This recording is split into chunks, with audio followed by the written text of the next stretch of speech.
श्रियकान्ताय कल्याणनिधये निधयेतिनाम् श्रीवेङ्कटनिवासाय श्रीनिवासाय मङ्गलम् लक्ष्मी सविभ्रमालोकसुभ्रूविभ्रमचक्षुषे चक्षुषे सर्वलोकानां वेङ्कटेशाय मङ्गलम् श्रीवेङ्कटाद्रिशृङ्गाग्रमङ्गलाभरणाग्रये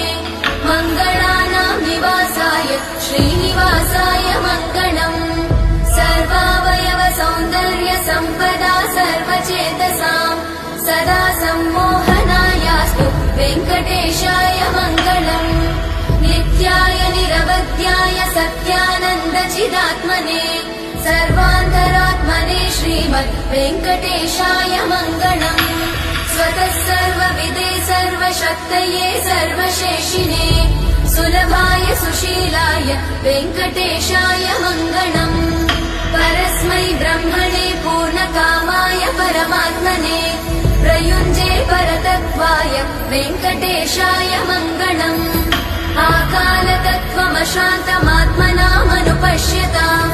अतृप्त्यमृतरूपाय वेङ्कटेशाय मङ्गलम् प्रायस्वचरणौ पुंसां शरण्यत्वेन पाणिना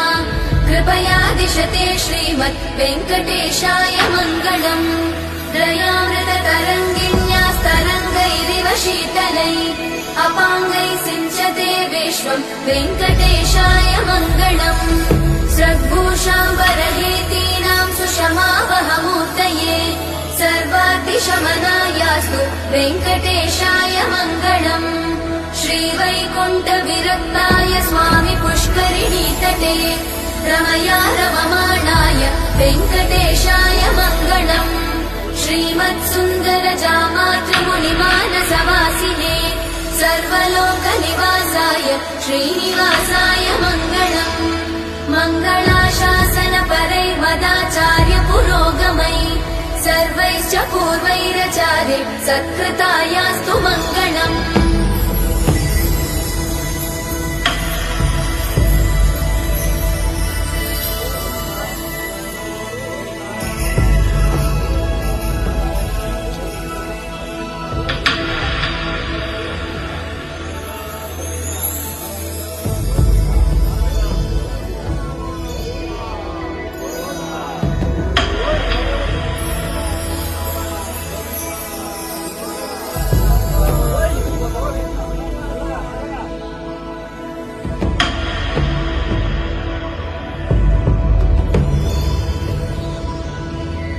श्रियकान्ताय कल्याणनिधये निधयेतिनाम् श्रीवेङ्कटनिवासाय श्रीनिवासाय मङ्गलम्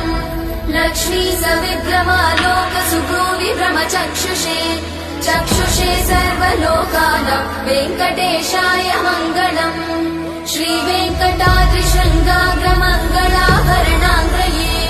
मङ्गलानां निवासाय श्रीनिवासाय मङ्गलम् सर्वावयव सौन्दर्य सम्पदा सर्वचेतसां सदा सम्मोहनायास्तु वेङ्कटेशाय मङ्गलम् नित्याय निरवध्याय सत्यानन्दचिदात्मने सर्वान्तरात्मने श्रीमद् वेङ्कटेशाय मङ्गलम् स्वतः सर्वविदे सर्वशक्तये सर्वशेषिणे सुलभाय सुशीलाय वेङ्कटेशाय मङ्गलम् परस्मै ब्रह्मणे पूर्णकामाय परमात्मने प्रयुञ्जे परतत्त्वाय वेङ्कटेशाय मङ्गलम्